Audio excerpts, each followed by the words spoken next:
Bonjour à tous, j'espère que vous allez bien, je suis ravi de vous retrouver pour un nouvel épisode de la Floram Academy. Après s'être intéressé aux huiles essentielles, aux eaux florales et aux huiles végétales, il est temps pour vous de découvrir toutes les précautions d'emploi. Je vais donc vous partager mon cahier des précautions indispensables à prendre avec les huiles essentielles.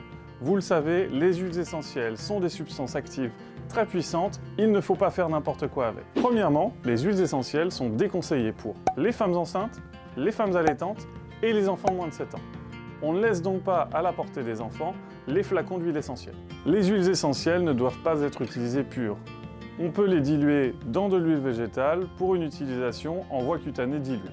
Avant toute utilisation, il est préférable de réaliser un test sur le pli du coude pour valider que vous n'êtes pas allergique.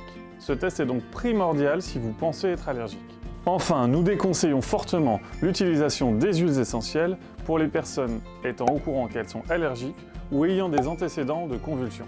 Pour un traitement par voie orale ou si vous suivez un traitement médicamenteux, il est indispensable de consulter votre médecin avant d'utiliser des huiles essentielles. Évidemment, les huiles essentielles ne doivent pas être injectées en intraveineuse ou en intramusculaire, c'est une évidence. Enfin, il est très important de ne jamais mettre les huiles essentielles en contact avec le nez, la bouche ou toute autre muqueuse. On entend de plus en plus souvent parler de recettes aux huiles essentielles.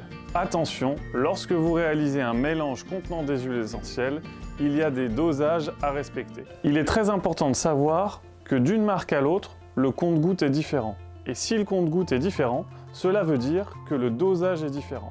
Je vais vous présenter aujourd'hui le dosage des compte-gouttes de chez Floram. Chez Floram, 1 ml est égal à 15 gouttes. Et une goutte est égale à 45 mg. Maintenant, vous savez quels sont les dosages chez Floram, vous pouvez réaliser en toute sécurité vos mélanges. J'entends souvent les gens parler d'huiles essentielles dermocaustiques. Est-ce que vous savez à quoi ça correspond?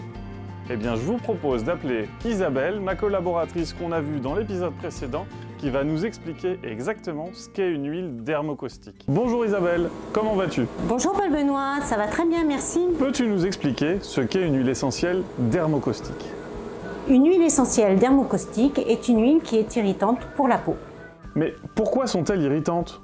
Tout simplement parce que ce sont des huiles qui sont très riches en composés biochimiques spécifiques tels que les phénols, les aldéhydes terpéniques ou les terpènes. Et ce sont des molécules qui sont très irritantes pour la peau. Est-ce que tu peux nous dire quelles sont les huiles essentielles concernées?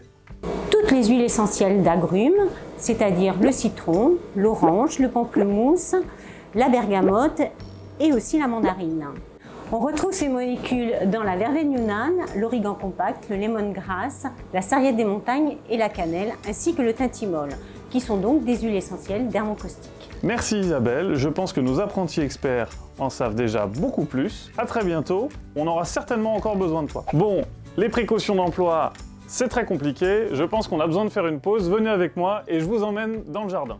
Bienvenue dans le jardin de chez Floram. Maintenant qu'on a parlé des huiles essentielles dermocaustiques, on va parler des huiles essentielles photosensibilisantes. Vous en avez certainement entendu parler.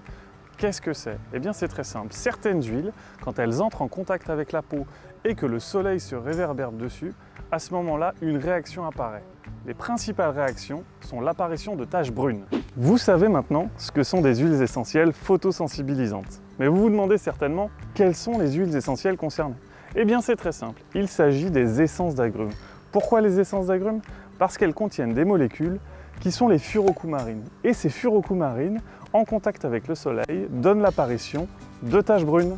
Allez, on a profité de l'extérieur, on s'est oxygéné, maintenant reprenons, on est dans la dernière ligne droite. Pour une application cutanée, après tout ce qu'on vient de voir, je vous recommande donc d'utiliser des huiles essentielles et non des essences. Petit rappel pour le fond de la classe, j'ai l'impression que vous êtes en train de décrocher. Une huile essentielle est obtenue par distillation à la vapeur d'eau, alors qu'une essence est obtenue par expression à froid.